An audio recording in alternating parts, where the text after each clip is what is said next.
Selamat pagi, mata pelajaran hari ini adalah prakarya. Kita akan melanjutkan kembali dari materi yang sebelumnya. Proses produksi kerajinan bahan keras. Beragam benda kerajinan dari bahan keras alam dan buatan dapat diciptakan dan dibuat berdasarkan bentuk dan bahan yang digunakan. Bahan-bahan yang digunakan dapat dipilih berdasarkan jenis dan karakteristik masing-masing seperti yang telah dijelaskan sebelumnya. Kerajinan bahan keras alam. Pembuatan produk kerajinan bahan keras alam di setiap wilayah tentunya berbeda dengan wilayah lainnya. Masing-masing daerah memiliki jenis kerajinan lokal bahan keras yang menjadi unggulan daerahnya. Hal ini dikarenakan sumber daya alam dari masing-masing daerah berbeda. Beberapa kerajinan bahan keras alam, diantaranya kerajinan kayu. Indonesia memiliki hutan tropis yang banyak menyimpan kekayaan alam kayu terbesar di dunia. Kayu-kayu yang dihasilkan pun banyak macamnya, diantaranya kayu jati, mahoni, pinus, sawo, hitam, nangka, kelapa, dan lainnya. Produk kerajinan yang dihasilkan dari kayu juga bervariasi, mengikuti teknik pembuatan dan tekstur kayunya. Kerajinan ukir dari beberapa daerah di Indonesia sudah dikenal di mancanegara sejak zaman dahulu. Masing-masing daerah memiliki motif atau corak ukir yang berbeda. Setiap motif mempunyai nilai keindahan dan keunikan, serta makna simbolis yang penuh perlambangan dan juga nasihat. Bahan utama yang digunakan dalam pembuatan kerajinan ini adalah kayu. Jenis kayu dapat dipilih dan disesuaikan dengan rancangan. Alat yang digunakan yaitu gergaji, pahat, cukil, palu, kuas, amplas, dan beberapa mesin seperti mesin bubut, mesin pemotong kayu, dan lainnya. Bahan keras kayu telah banyak diproduksi perajin dan seniman di berbagai daerah menjadi kerajinan yang kreatif dan berkualitas tinggi, serta telah menjadi unggulan produk Indonesia. Beberapa contoh kerajinan kayu yang selalu menjadi raja craft di setiap event pameran art and craft, diantaranya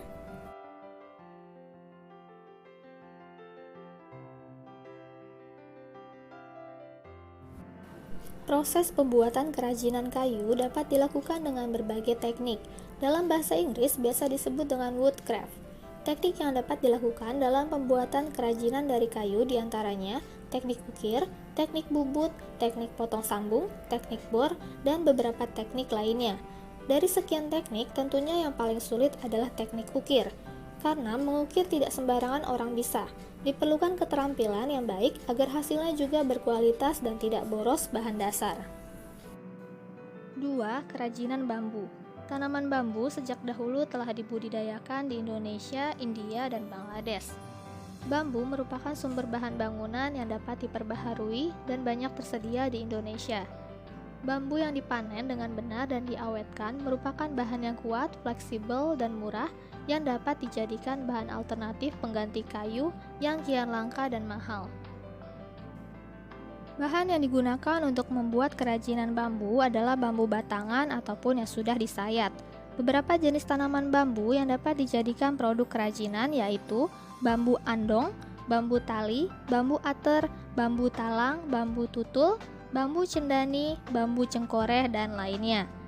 Alat yang dapat digunakan yaitu parang, palu, gergaji, pisau raut, tang, tatah, meteran, lainnya. Produk kerajinan dari bahan bambu sudah banyak dibuat orang sejak dahulu kala. Keberadaan sumber daya alamnya yang melimpah membuat kerajinan dari bahan bambu menduduki nilai jual yang relatif rendah, kecuali produk-produk berkualitas tinggi seperti interior rumah. Beberapa contoh dari kerajinan bambu, diantaranya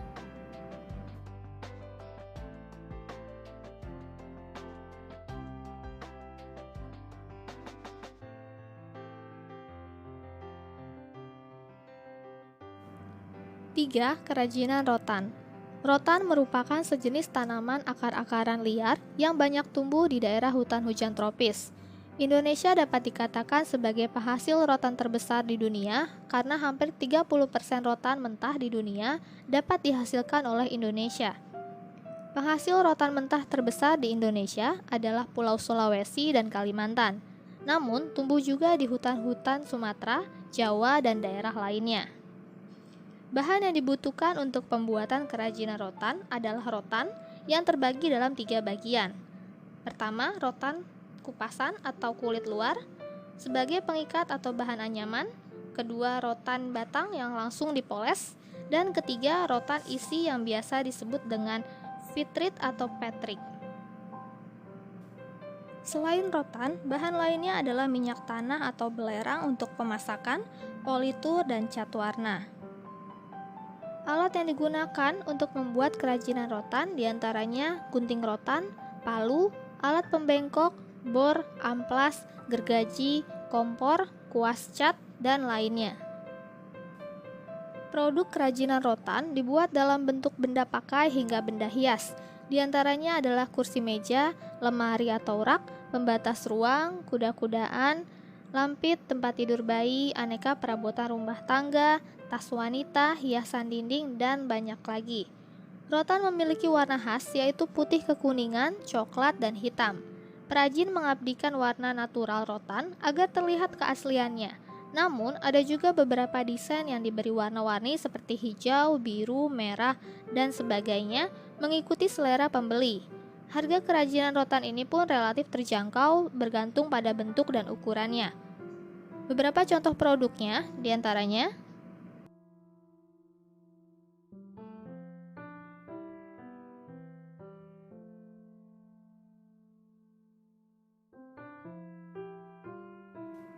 kerajinan bahan keras buatan.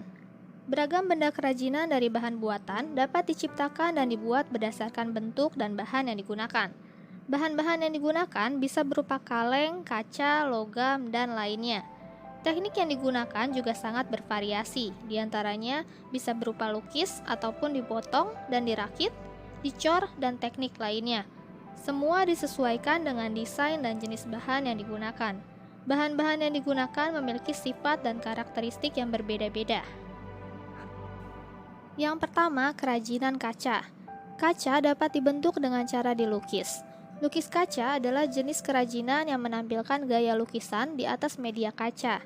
Gaya lukisan yang sering digunakan adalah dekoratif, karena lukisan dibuat dengan banyak elemen hiasan pada setiap ornamen yang digunakan. Selain lukis kaca, ada juga kaca patri. Meskipun terkadang memiliki efek yang sama, namun teknik pembuatannya berbeda. Lukisan kaca dibuat dengan cara melukis kaca sesuai pola yang diletakkan di bawah kaca. Sedangkan kaca patri menggunakan teknik mematri pada bagian sambungan kaca. Baik lukisan kaca maupun kaca patri, terdapat garis luar yang dibuat dengan warna yang tegas seperti hitam, emas, dan perak. Bahan yang diperlukan dalam pembuatan lukis kaca adalah kaca, cat, dan thinner. Alat yang diperlukan yaitu pena, kertas rancangan, pisau kertas, kuas, meja, dan lap. Kerajinan lukis kaca tidak hanya dibuat pada kaca dengan bentuk dasar saja, melainkan juga dalam bentuk cembung atau cekung. Banyak pula yang dilukis di permukaan gelas, piring, atau botol. Beberapa contoh produk diantaranya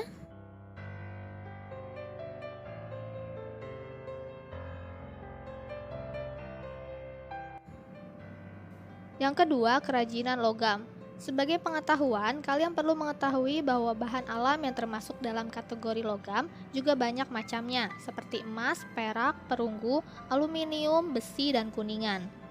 Bahan logam banyak dibuat sebagai perhiasan atau aksesoris, berkembang pula sebagai benda hias dan fungsional lainnya, seperti gelas, teko, nampan, wadah serbaguna, bahkan sampai piala sebagai simbol kejuaraan.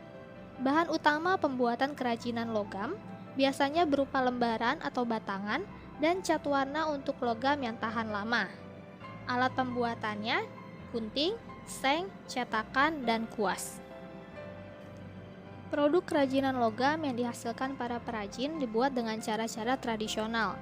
Produk yang dibuat biasanya sebagai aksesoris, hiasan interior, perabotan rumah tangga, dan lainnya. Beberapa contoh produknya yaitu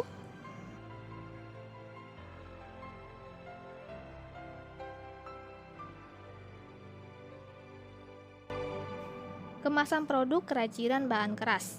Kemasan secara umum dimaksudkan adalah sebagai bagian terluar yang membungkus suatu produk dengan tujuan untuk melindungi produk dari cuaca, guncangan, dan benturan-benturan terhadap benda lain. Setiap bentuk barang benda yang membungkus suatu benda di dalamnya dapat disebut dengan kemasan. Sejauh hal tersebut memang bermanfaat untuk melindungi isinya. Bab 2. Prinsip kelistrikan dan sistem instalasi listrik. Listrik merupakan teknologi mutakhir yang ditemukan manusia.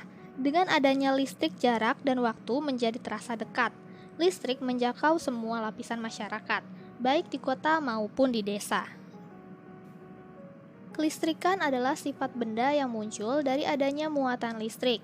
Ada dua jenis muatan listrik, yaitu muatan listrik negatif dan positif. Suatu benda bermuatan listrik negatif jika kelebihan elektron dan bermuatan listrik positif jika kekurangan elektron. Secara alami, muatan listrik positif selalu mengalir dari titik berpotensial tinggi ke titik berpotensial rendah.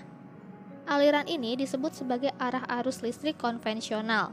Akan tetapi, sebenarnya muatan listrik yang bergerak di dalam konduktor bukanlah muatan listrik positif, tetapi muatan listrik negatif atau elektron, dan arah aliran elektron berlawanan dengan arah aliran muatan positif. Arus listrik adalah mengalirnya elektron secara kontinu pada konduktor akibat perbedaan jumlah elektron pada beberapa lokasi yang jumlah elektronnya tidak sama. Arus listrik dibagi menjadi dua jenis, yaitu 1. Listrik arus searah atau DC adalah arus listrik yang arahnya tetap. 2. Listrik arus bolak-balik atau AC adalah arus yang besar dan arahnya selalu berubah-ubah. Satuan SI untuk arus listrik adalah ampere. Dalam listrik, muatan menghasilkan medan elektromagnetik yang dilakukan ke muatan lainnya. Listrik muncul akibat adanya beberapa tipe fisika. 1. Muatan listrik. Sifat beberapa partikel subatomik yang menentukan interaksi elektromagnetik. Substansi yang bermuatan listrik menghasilkan dan dipengaruhi oleh medan elektromagnetik. 2. Medan listrik. Tipe medan elektromagnetik sederhana yang dihasilkan oleh muatan listrik ketika diam. Medan listrik menghasilkan gaya kemuatan lainnya. 3. Potensial listrik. Kapasitas medan listrik untuk melakukan kerja pada sebuah muatan listrik biasanya diukur dalam volt. 4. Arus listrik.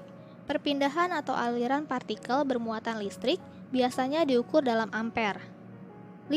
Elektromagnet. Muatan berpindah menghasilkan medan magnet. Arus listrik menghasilkan medan magnet dan perubahan medan magnet menghasilkan arus listrik. Pembangkit listrik adalah suatu alat yang dapat membangkitkan dan memproduksi tegangan listrik dengan cara mengubah suatu energi tertentu menjadi energi listrik.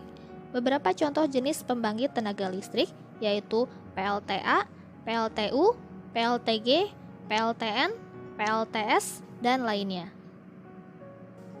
Instalasi listrik rumah tangga. Instalasi listrik adalah suatu rangkaian yang menghasilkan sebuah aliran listrik. Bisa berupa sebuah lampu ataupun sebuah sumber listrik. Instalasi listrik terdiri dari sebuah saklar, stop kontak, dan lampu secara sederhana. Input saklar dapat sumber pasa kemudian outputnya menuju ke beban di mana beban itu adalah lampu. Dan harus ada kabel netral di lampu, sehingga lampu tersebut akan menyala apabila saklar di-on-kan. Fungsi dan jenis peralatan listrik secara umum diantaranya 1. Bargainser merupakan alat yang berfungsi sebagai pembatas daya listrik yang masuk ke rumah tinggal dan juga berfungsi sebagai pengukur jumlah daya listrik yang digunakan di rumah tinggal tersebut. Beberapa batasan daya yang dikeluarkan oleh PLN untuk dikonsumsi yaitu 220 volt ampere, 450 volt ampere, 900 volt ampere, 1300 volt ampere, dan 2200 volt ampere. 2. Pengaman listrik. Instalasi listrik rumah tinggal pun membutuhkan pengamanan yang berfungsi untuk memutuskan rangkaian listrik apabila terjadi gangguan pada instalasi listrik rumah tinggal, seperti gangguan hubungan arus pendek atau short circuit atau konsleting. Terdapat dua jenis pengamanan listrik pada instalasi listrik rumah tinggal, yaitu pengamanan lebur biasa atau biasa disebut sekring, dan pengaman listrik termos biasa disebut MCB. 3. Saklar. merupakan komponen instalasi listrik yang berfungsi untuk menyambung atau memutuskan aliran listrik pada suatu penghantar. Berdasarkan besarnya tegangan, saklar dapat dibedakan menjadi saklar tegangan rendah, saklar tegangan menengah, saklar tegangan tinggi atau sangat tinggi. Sedangkan berdasarkan tempat dan pemasangannya, saklar dapat dibedakan menjadi saklar in-bow, saklar yang ditanam di dalam tembok, dan saklar out-bow, saklar yang dipasang pada permukaan tembok. 4. Stop kontak merupakan komponen listrik yang berfungsi sebagai muara hubungan antara alat listrik dengan aliran listrik. Agar alat listrik terhubung dengan stop kontak, maka diperlukan kabel dan steker atau colokan yang akan ditancapkan pada stop kontak. Berdasarkan bentuk serta fungsinya, stop kontak dapat dibedakan menjadi dua macam, yaitu stop kontak kecil dan stop kontak besar. Sedangkan berdasarkan tempat pemasangannya, dikenal dengan dua jenis stop kontak, yaitu stop kontak in-bow, merupakan stop kontak yang dipasang di dalam tembok, dan stop kontak out-bow, merupakan stop kontak yang dipasang di luar tembok atau hanya diletakkan di permukaan tembok pada saat berfungsi sebagai stop kontak portable. 5. Steker atau staker atau yang sering disebut colokan listrik, karena memang berupa dua buah colokan berbahan logam dan merupakan alat listrik yang berfungsi untuk menghubungkan alat listrik dengan aliran listrik. Ditancapkan pada kanal stop kontak sehingga alat listrik tersebut dapat digunakan. Berdasarkan fungsi dan bentuknya, steker memiliki dua jenis, yaitu steker kecil dan steker besar. 6. Kabel. Kabel listrik merupakan komponen listrik yang berfungsi untuk menghantarkan energi listrik ke sumber-sumber beban listrik atau alat-alat listrik. Untuk instalasi listrik rumah tinggal, kabel yang digunakan biasanya berjenis sebagai berikut: NYA, NYM, NYY, NYM-HYO. Peralatan yang biasa digunakan untuk instalasi listrik yaitu 1. Test pen. Merupakan alat bantu pengukuran sederhana. Test pen digunakan untuk mengetahui apakah suatu penghantar listrik memiliki tegangan listrik.